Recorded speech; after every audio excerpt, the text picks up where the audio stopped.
Well, folks, let's get this. Today we're going to be watching a Gigguk video titled "The Best Animes of 2024," and I can't wait for this. Like Gigguk does this like every year just for a recap, and I can't even fucking speak. They're always so much fun, and please like this video, please subscribe, please comment. I want to get into this as quick as possible, and yeah, thank you guys. There we 2024 has come and seemingly gone as soon as it began. It was certainly a True. busy year for global events, and I wouldn't blame you for just wanting to shut off the world and put on some anime. And thankfully, this year, anime came to play. Facts. It did.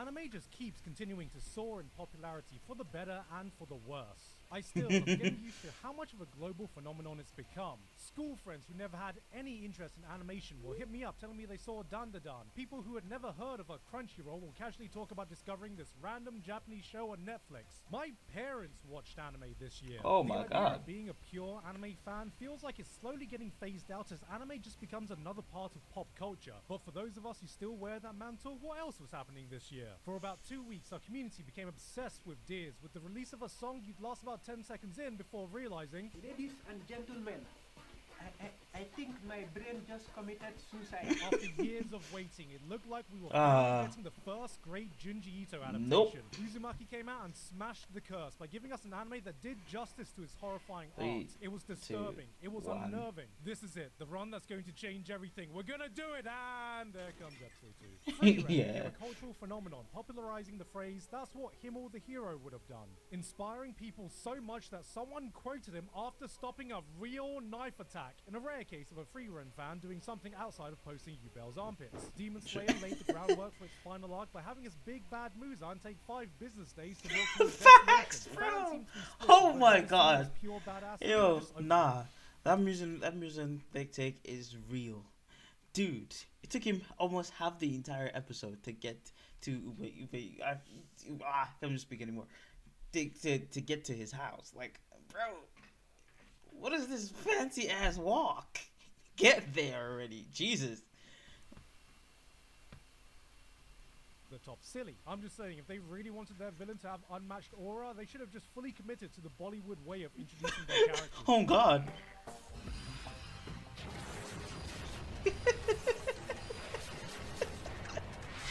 I'm Felt like a dead. truck full of massive manga came to the end of their serialization, which True. included 2 mega hits Oh in my My Hero gosh. Academia and Jujutsu Kaisen. I didn't read them, but I can say from experience that historically speaking, when a long-running massive Shonen Jump manga ends, it's almost always met with unanimous praise and support, and this was no different. I think my brain just committed suicide. Isekai became an official word in the Oxford English Dictionary, giving legitimacy to all the isekai trashmen out there. Following the Sir. news, the search was officially started to find exactly who Truck-kun's British cousin would be. Here he is now. Last, but certainly not least, we lost a legend this year in Akira the Toriyama. yummy, I tried yeah. writing a longer segment for this, but nothing I wrote felt like it did justice to True. this man's legacy. So I'm Did gonna a keep it lot short. for us, He may man. not have been the mangaka that influenced me the most, but he is the mangaka that influenced the most people around the world. He inspired a generation of people, and his work will continue to inspire for many generations to come. And for that, what more can you say? I but said thank you, man. thank you. Look who it is. Oh my God. This is Ju Yuen, a public security officer. She's among the best in criminal investigations. Assuming no surprises, she's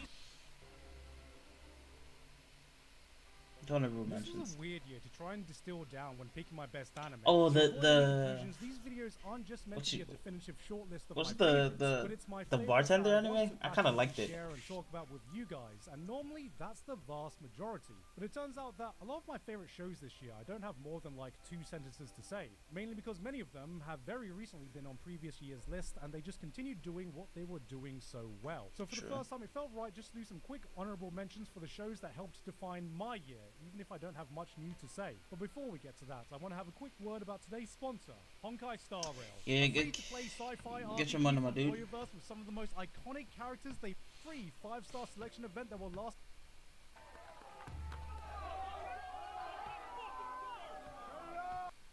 Some of the honorable mention at times that truly made you feel theater, resulting in some of the best episodes of theater, resulting in maybe even more than the first season. This year, we shifted gears to spotlight the Japanese theater, resulting in some of the best episodes we've seen in the entire series, with some insane direction at times that truly made you feel like you were living an authentic theater experience.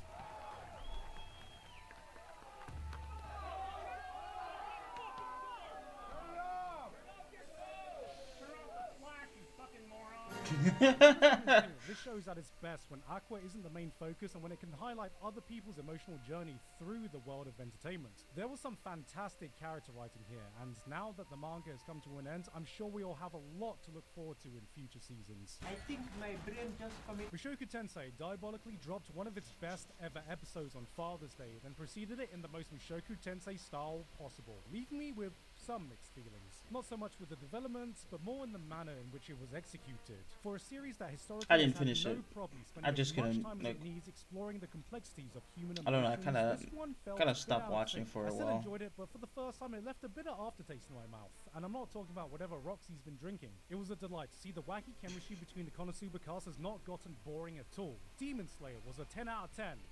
For one episode. Before that, it was the weakest season so far, shown by the fact that IGN gave it a 3 out of 10 and didn't set the internet on fire. Even I think that's a little low, because surely this moment alone should bring it up a bit.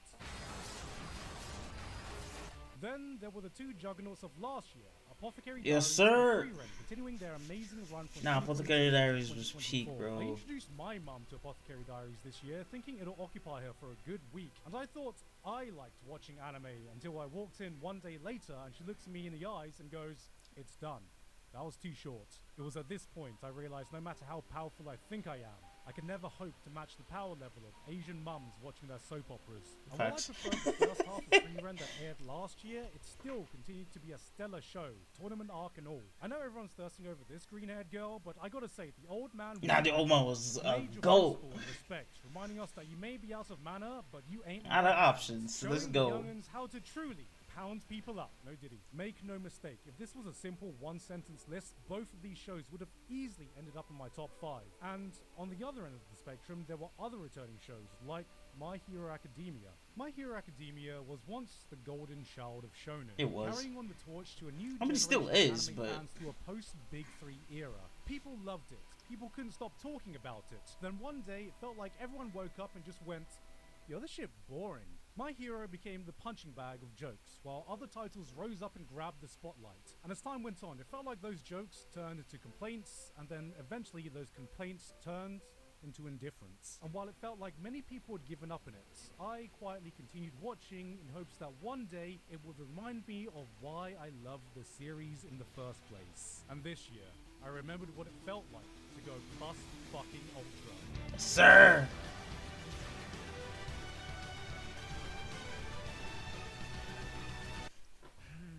Oh my god.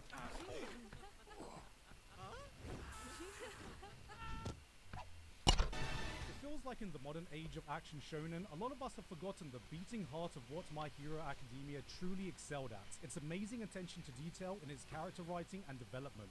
This is what has shined in these latest seasons, and on that playing field, only a few of its competitors can compete. True. However, if you come into this as another battle shonen anime, you can definitely feel it being left behind when compared to the plethora of modern action spectacles its contemporaries have been showing us. Take this fight. We have Fireman versus Ice Boy and friends. It's a one versus many brawl. Fireman blasts them with a super hot fire, immediately rendering the team useless, and punches Ice Boy, but Ice Boy has a technique that neutralizes his fire, because, you know, he's actually half fire, half ice, and then punches Fireman. But then Fireman brings out fire that's even hotter than his previous fire, so Ice Boy brings out his ultimate technique, an even colder super duper ice punch. It was at this point I realized I'm not watching an active brawl.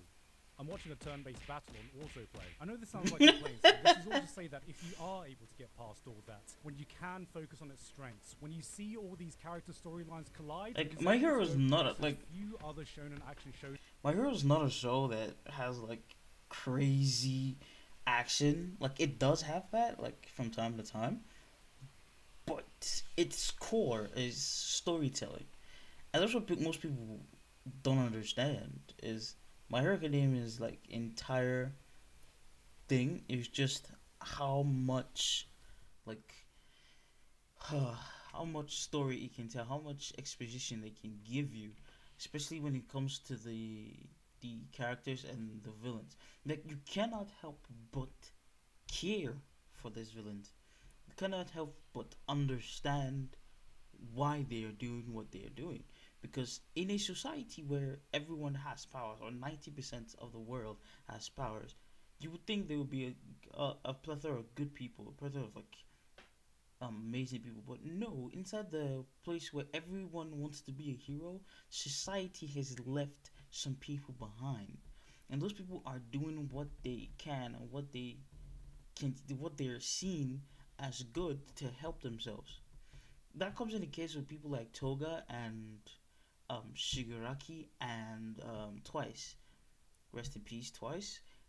But you cannot help but see these characters and be like, damn, and kind of sympathize for all the shit they went through when they were kids, when how they grew up. They all didn't become villains because they were all insane. No, they became villains because that's all they could be. Because everyone saw them as villains. The quirks were evil quirks. They had nothing else to do. Like Toga. How do you expect someone like Toga to be a hero?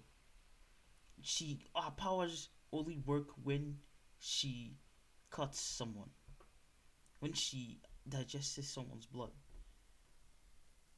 That kind of power doesn't work as a hero. I'm sorry. He had no other choice. Shigaraki's powers is he touches something and it decays. He touched his family once, they're gone. And a society saw a lonely child on the road, beaten and battered, and didn't do anything to save him. His grandmother, or his auntie, I don't know which one it is a hero, one of the top heroes in Japan at the moment. Didn't do shit about it. Like I'm pretty sure she knew what happened, but didn't do anything about it. So you expect someone like that to not hate heroes? No, he hates heroes for a reason. He doesn't just do the stuff he does for no reason. That's why My Hero is great. It's not because of the action. It's not because of the how much power can you use. No, it's about how much story they tell.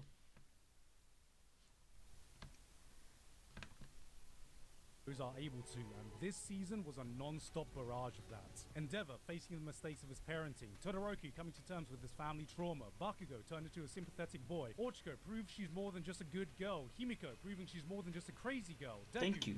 Stop listening to My Chemical Romance. Hawks, Dabi, Ida. They may be hype seeing Gentle again. Yeah. Gentle. Fucking what? This almost didn't feel like an action show. This felt like an epic soap opera where coincidentally people solve their conflicts by punching each other. It may not be doing what shonen action does best, but it is doing what My Hero Academia does And the best. songs Now too. approaching the finish line to its legacy, it felt like My Hero has stood up for one last hurrah as it looked me dead in the eye and said, don't worry, kid.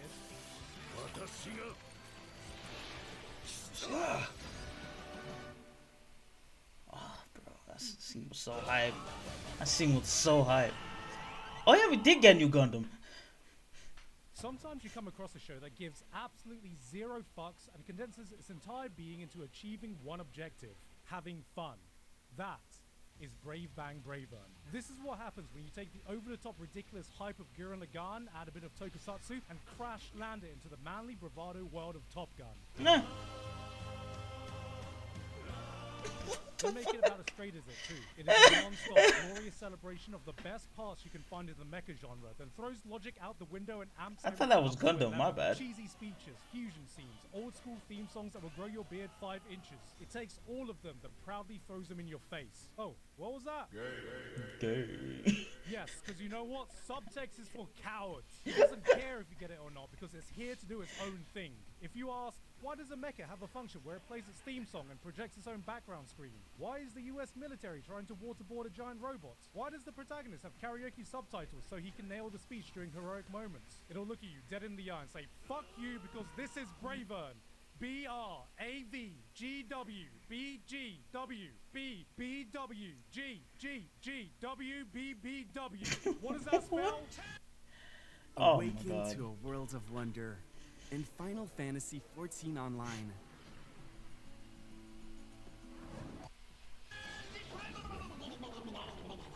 It's a treat when you watch a show where you can tell every single person working on it was having a blast, and you get infected with that same joy. This is the shit Not post here of she got Mecha, watched this. YouTube poop of super robots. Forget a no bullshit show, this is an all bullshit show and is damn proud of it. It's a show that fully commits to hitting every single emotional beat it needs to, then takes one step back and laughs at itself. Come on, come on, wake up!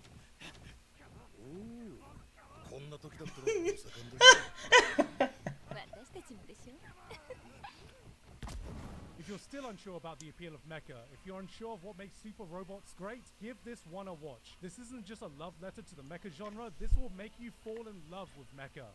You know, figuratively speaking. Gay. Okay. No. No. No. No.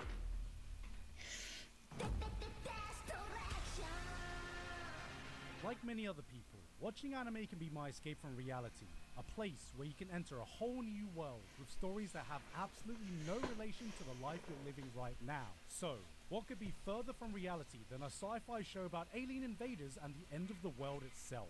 It's the dreariest apocalypse of all time, where the world is going through an unprecedented global event. Misinformation, conspiracy theories, and finger-pointing have spread like wildfire on social media. Friendships are lost on where people stand with the issue of these aliens. Protests begin. Public trust is at an all-time low. The only thing that everyone can agree on is that nobody can agree on what to do next. Politicians prioritize the economy over anything else. More and more it feels like there isn't a single competent person left in a position of power, and in between all that, the series asks, what does it feel like to be a Is that Trump?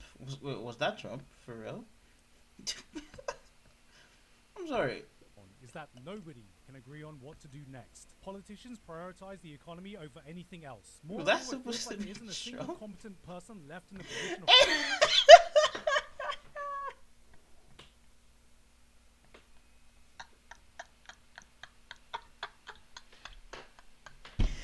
I'm dead.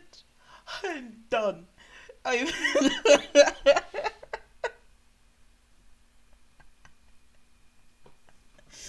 That's supposed to be Trump, bro. What the hell? Oh, that's And funny. between all that, the series asks, what does it feel like to be a teenager? Trying your best to grasp a sense of normalcy after living through major historical event after major historical event. This was the realist anime of 2024. Dead demons. Destructions takes a different approach to the First Contact story. This isn't about an invasion. This isn't about communication. This is about people feeling absolutely lost, trying to cope with a world that seems to be crumbling around them. It's a cynical, biting look at life that sometimes felt a little bit too uncomfortably reminiscent to reality, showing us that even during an apocalypse, life has to and will go on. But True. there is hope. Because even during a chaotic time with aliens, spaceships, and sci-fi laser weapons, only then can the true heroes of society emerge. お前もそろそろしっかりしてほしいよ。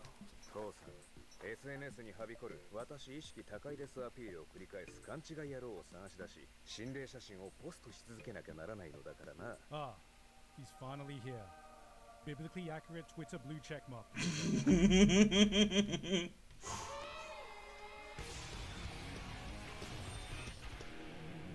When the last season of ReZero came out, I Nah, looked like this. I'm not a When the ReZero first season fan, of bro. ReZero came out, I looked like this. When ReZero is being written, I look like this. It's insane to think that this show first blasting onto the scene, taking over the anime community was over 8 years ago. Oh. ReZero fans have been surviving eating at scraps, but this year we got the start of an all-you-can-eat buffet with its return. They brought everyone back for this one. Amelia, Krush, Felt, Anastasia, Priscilla, Subaru's newly acquired sassy Pokemon, Reinhardt, Julius, them, Let Me Solo Her, even Rem fans were eating this season. If you were one of the people that thought Season 2 was a little slow in plot progression, Season 3 went, don't worry, I hear you, and started off by dropping a nuke on itself. This was a no-bullshit, non-stop barrage of chaos. When you thought the situation couldn't get Excuse worse, me? it does. Just when Subaru learned to value his own life and make an oath not to rely on the return by death mechanic, this pushed that commitment to the absolute limit. One thing goes wrong, then two. Before he can even put out one fire, 10 more pop up. There reaches several parts where you think this is the point of no return, only for the series to hold and keep holding. Then it holds for another whole episode until you want to scream, please Subaru, there is no dishonor in typing FF15. This show has never been shy of introducing wacky, eccentric villains, and yet even this season had me going, good lord, ReZero, as I jizz and breathe. Forget As I jizz and breathe. Let's introduce them all from the entire spectrum of crazy and deranged to others so despicable. I genuinely hope every time he pees it goes off in 2 streams and they both miss the toilet. So many surprise villains, I was expecting one of the episodes to end like, I was completely wrong, wasn't I? I had the dates wrong. All this time. Did he come on out? this was the action-packed season many of us asked for, and the real difference is just seeing how much Subaru is stepping up to the plate. It's been an absolute pleasure to see how much this is not the same Subaru we all recognized from the beginning, and now the dominoes are set up for him to knock them down in the most emphatic way possible in this arc's conclusion in 2025, and you bet your ass I'm gonna be there.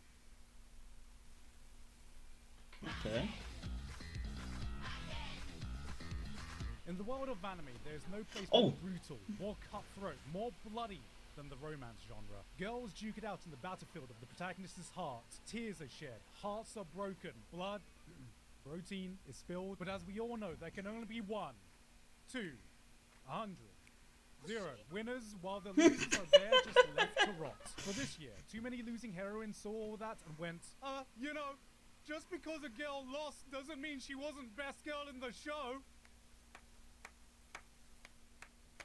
And anime girls with short blue hair deserve to be the main heroine for once. And cute tomboys and awkwardly shy chicks deserve their time in the spotlight too. And I want a little sister who's way too overprotective and calls me your knee-chan because I love my little sisters. Okay.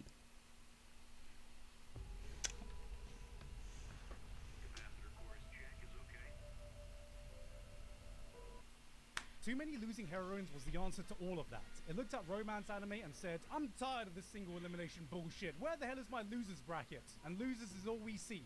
1, 2, 3 girls, all rejected by the man they love, coming together to form enough copium to rival the average Man United fan. We see romance anime where a girl loses, her defeat, and that's the end of it. But this asked, what kind of reaction do we get after that point? This was the greatest hits montage of the saddest and funniest coping mechanisms people can find themselves when they're just in their lowest points. It's messy, it's emotional, it's sometimes just hilariously pathetic, and in between all of them is the victim of their non-consensual trauma dump. When I first saw this setup, I thought I had the show all figured out. Oh, here we go again, a laid-back, reserved guy paired with some loud, energetic, Genki anime girl. Wow, that's a trope I've never seen before. But as you watch, it doesn't play out how you think. The trigger never gets pulled, the patented anime blush scene never happens, and all we're left with is a guy forming a real friendship by just letting these girls feel like they don't have to deal with all of this alone. I'm actually have to watch this. Heroines was a different kind of rom-com in a highly competitive year full of them. I'll have to watch it. I ain't gonna lie, it sounds kind of cool. Able to laugh with them at their highest points and really feel for them at their lowest. It's a show that knows when to laugh at itself and when to take itself 100% seriously, selling you on all these emotions: anger, emptiness, denial, that knee-jerk conclusion that you just lack any self-worth, all in its 12-episode run. Losing Heroines was a different kind of rom-com in a highly competitive year full of them, and I say this as someone who's just not as interested in high school romance shows anymore. As a 34-year-old married man, there is just far less for me to relate to nowadays. Even if a show is decent, any school romance is going to have a hard time getting on my list. It can't just be good. It can't just be great. Like, exactly. It's gotta be bloody fantastic. Modern romance anime has an epidemic. I don't know when this is why I was so good. One day, 90% of them collectively agree to do exactly the same thing. Let's just make a guilt-free, comfy show with minimal conflict, drama, and progression, showing daily interactions of some shy guy and a girl. Except the girl has the thing. You know what I mean? The thing. Maybe she communicates in Russian. Maybe she's just legally fucking blind. Maybe the thing is that she has undiagnosed schizophrenia. Where the hell did this all come from? Some call this an offshoot of the teasing genre, some call it comfort romances, and some call it bait for lonely dudes who get no bitches and stack no paper. With how much this is all blending together, I'm starting to call this shit the isekai of the romance genre. And now I'm doubly convinced I'm never going to be able to look at one of these shows the same ever again, because the dangers in my heart completely blows all of them out of away. No hooks, no gimmicks. This was just the purest depiction I've ever seen in anime of two people falling in love. Now, a wise man once said, I think love is just like cringe. And you know what? I stand by that. We do some cringe ass shit when we think we're in love. It's that winky face you sent to that person once that keeps you up at night wondering why you thought it was a good idea. It's that corny shit we clowned on in love songs, but secretly you wanted to feel just once. You just want to do it. That dumbass joke you nervously blurted out in front of them that had everyone looking at you funny and made you want to crawl in a corner and just disappear. But it didn't fucking matter when you realized that they were the only one that laughed. That is the dangers in my heart. This isn't about the chase. It's not about the will they, won't they. It's about two people slowly discovering a form of comfort that only the other person can provide. Not just someone that fills that hall of bro, if this show don't make you cry, bro, I don't know what to tell you. Bullshit barrier you put around yourself and accepts you for that person you're scared to show the outside world. Here are two people just genuinely becoming the best versions of themselves when they're with each other, and God, isn't that what it's all about? This didn't feel like some crush. This didn't feel like some contrived anime love story. This is romance in its purest fucking form, and a reminder of what falling in love should feel like. In the race of modern great romance anime, you've heard of Kaguya-sama Love is War? Well, get ready, for Yamada-kun Love is Cringe. Yes, sir. That's my favorite romance anime. I'm writing essays, but here are my marks for them. So, bestie, I'm going to tell it to you straight. Oh, Girls Band Cry. I did start this. I don't know why I didn't in a band. Finish it. Anime is not new to the girl rock band concept. It all started in 2009 with Girls Band Chai. 2 years ago saw the uprising of the highly beloved Girls Band Chai, even tangentially in shows like Angel Beats that gave us Girls Band Die. We know what dynamic to expect. Cute girls doing cute things, chasing their dreams, trying hard while having a jolly good time making new friends, and look how adorable they are when they interact with each other. Nah. Then there's Girls Band Cry.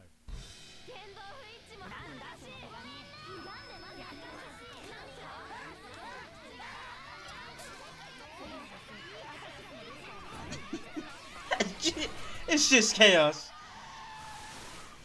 Nah, oh, she stopped truck. Perfect idol girls. They argue, talk shit to each other, throw tantrums. Our main girl Nina has a public outburst, gets told to be quiet, and calmly responds by throwing a fucking lamp at him. Oh, damn. Is your average New Yorker. But it's this brutal honesty with each other that makes this show feel so real. Their friendship seems so genuine. The drama is not some cutesy nothing burger. Every person is carrying some trauma, a character flaw they live with. These girls act like girls. They can come off as childish. They can make naive decisions on their journey, and they, get this, do not get rewarded for it. This is no fairy tale, no idealistic story about chasing your dreams. This is a down-to-earth look at the harsh reality of staying true to yourself no matter what the world is telling you. But even so, they refuse to betray their character. These girls embody the true spirit. I might have to watch it, bro, because I'm watching what Gigguk's videos to just add shit to my list. You can find all year. Isn't this CG? All right, get the fuck out. Thank you.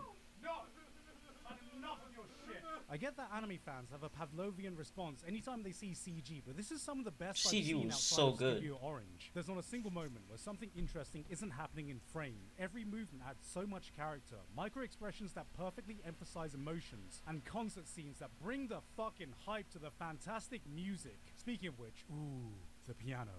That piano.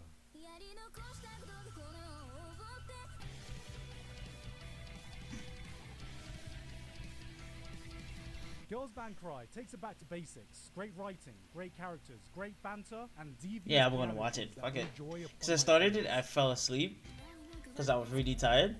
Then I never watched it again. That was on me. I did see this one. It was everywhere. In this day and age, we've seen it all. Thrillers, gangster stories, pirates, ninjas, knights. It's so rare to see a concept that hasn't been done before. A story yet to be told.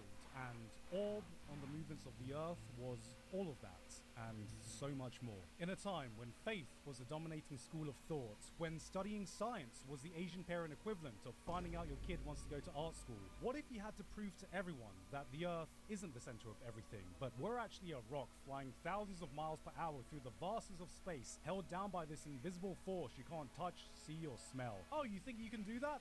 I bet you still secretly give Pluto the planet pass when no one's around, you lying prick. Orb isn't just the story of heliocentrism. It's a captivating tale showing how one simple idea can change the course of so many lives. An idea that just won't die no matter how many times you try to extinguish it. It passes Oh from my person God. to Well, person, hold generation on. to generation. This story is a testament to the lengths people will go in the pursuit of truth, in the face of adversity, in the face of unimaginable pain. Nothing can cage humanity's desire to look at the universe and go, I understand it now.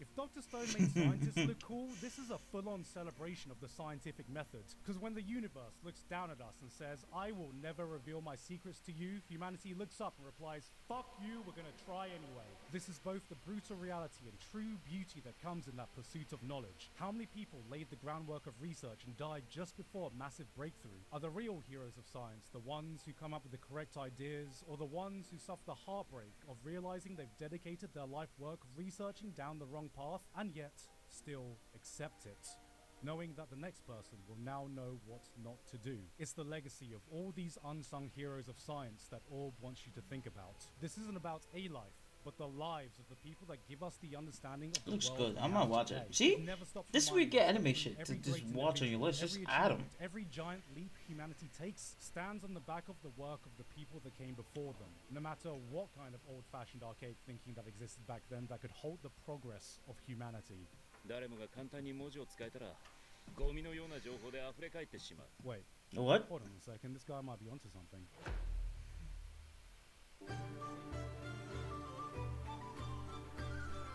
It really felt like anime rediscovered its love for pure fantasy shows this year, with Freeren leading the charge with a tale that spoke straight to our souls. We laughed, we cried, and the community replied, damn, that's deep. While all this was going on, another show was cooking with a different Delicious approach. and It Dungeon. had elves, it had dragons, it had dungeons. See, but I it haven't had all seen these this, but I monsters saw and the hype around it.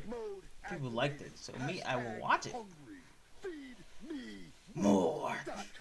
Dungeon Meshi satiated all our appetites by giving us a different kind of fantasy show, and when I saw this I thought, wow, finally, an anime where people just want to eat monsters and not want to fuck them. It presents itself as a Nice. low-stakes, comfy cooking show, then hits you with an attention to detail in its world building that most fantasy anime could only dream of. From the biology to the concepts, it takes these well-known creatures and reimagines them in a way to give them a sense of credibility that makes you forget that you're watching a fictional story and not some nature documentary. It'll introduce you to these treasure bugs, insects shaped like coins and jewelry that target unsuspecting prey, and you're like, ah, okay, that's kind of like real-life bugs that can perfectly camouflage themselves in nature. 2 episodes later, we see our first mimic, and if you're familiar with fantasy, mimics are some of the most well-known monsters responsible for many of your in-game deaths, I'm sure. But here, Dungeon Meshi gives them that believability by imagining them as some giant hermit crabs that gravitate towards chests as their home.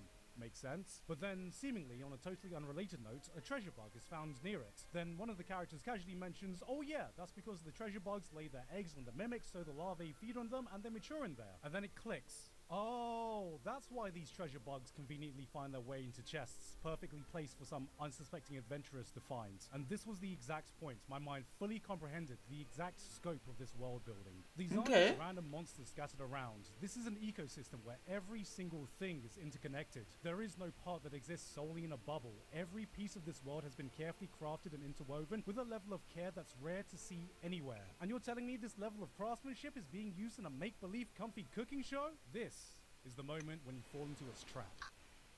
I'm gonna watch it.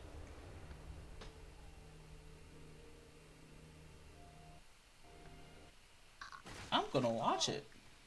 Oh my god. God fucking damn it.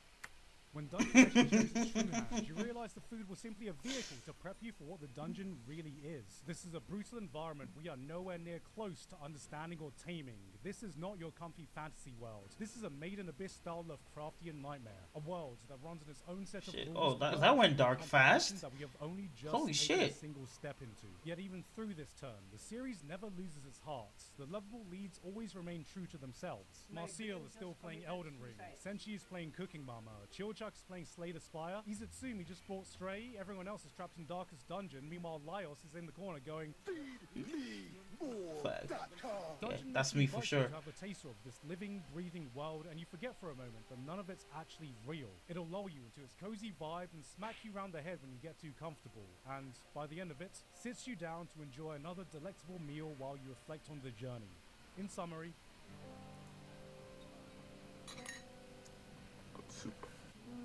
Good soup.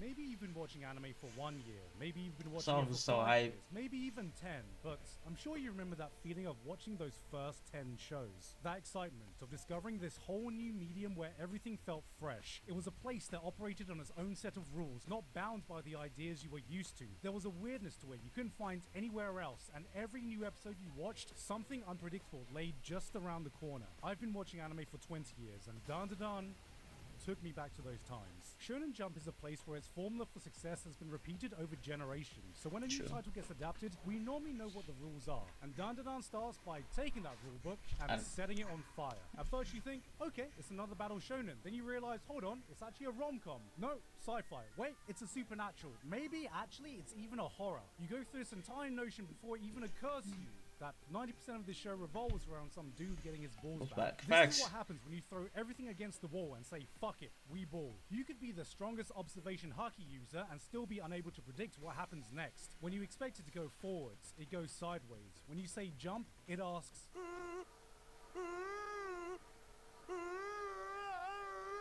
It exudes this childish freedom of expression you forget how to do as an adult. And the most incredible thing is that somehow, some way, it is able to take all this chaos and keep everything cohesive. This is a show that can make you laugh, make you cry, make you hype, leave you in absolute awe in some of its most beautiful moments, all while staying true to its own special brand of weirdness. In the sanitized, safe, risk-free world of modern entertainment, watching this reminded me of the childish excitement I should feel when watching a new anime. And the only thing holding this from the top spot is that we've barely taken a step off the starting line. Okay, what's your number one, my boy?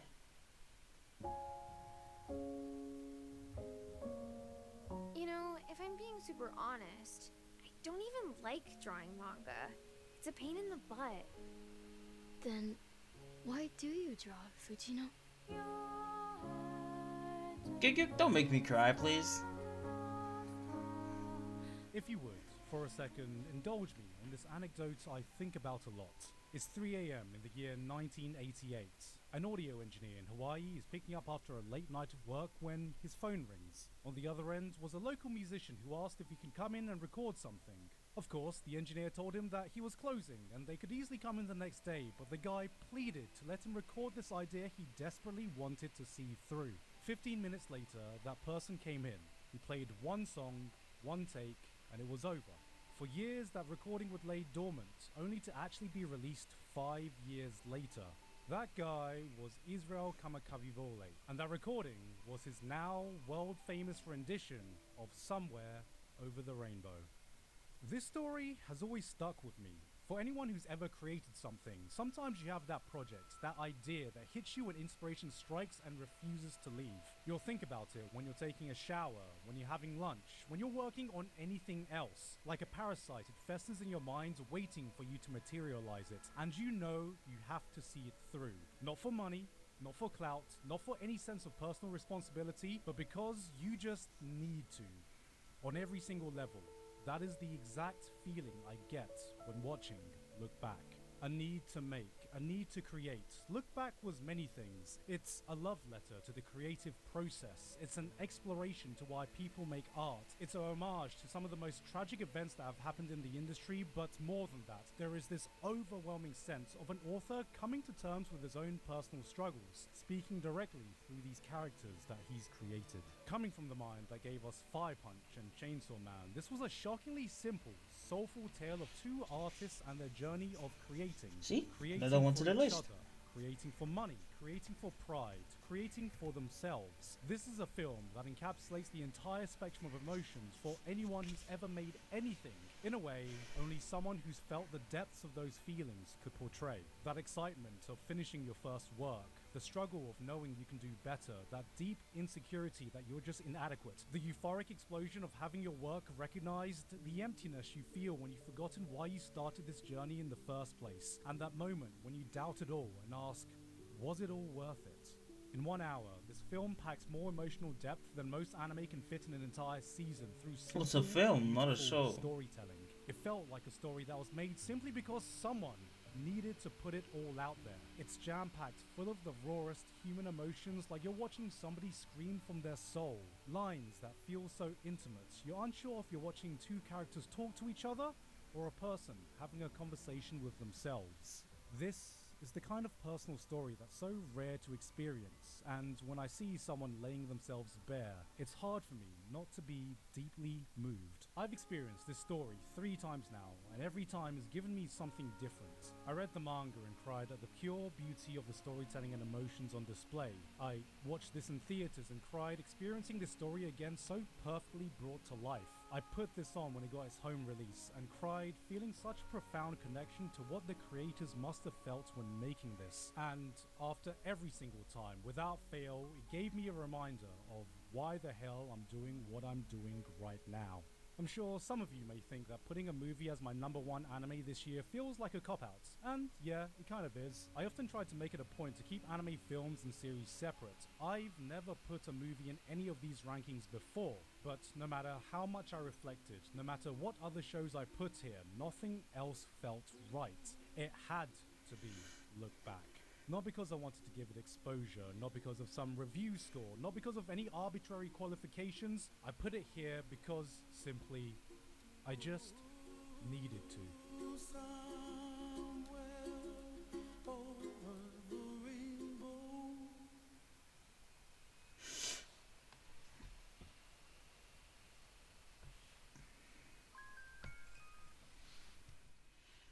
Oh my god, bro. Why would you end a video like that? Why would you end a video like that, man? You want to break my heart. That was the best animes of 2024 by Gigguk, and I don't have anything to say to close because everything that can be said was said in the video. So please like this video, please comment. And boy, this was a long video, almost an hour. Jesus. And please subscribe to this channel, man. You guys doing a lot for me. It's been almost 6 months since I've started YouTube, and you guys got me from 0 to 117 subscribers as of yesterday. And I want to say thank you guys so much. We are moving slowly but surely. We're moving to greater heights. We're pushing further and further in. And I wanted to say thank you guys so much for that. And yeah, that's all I can say. It's thank you guys.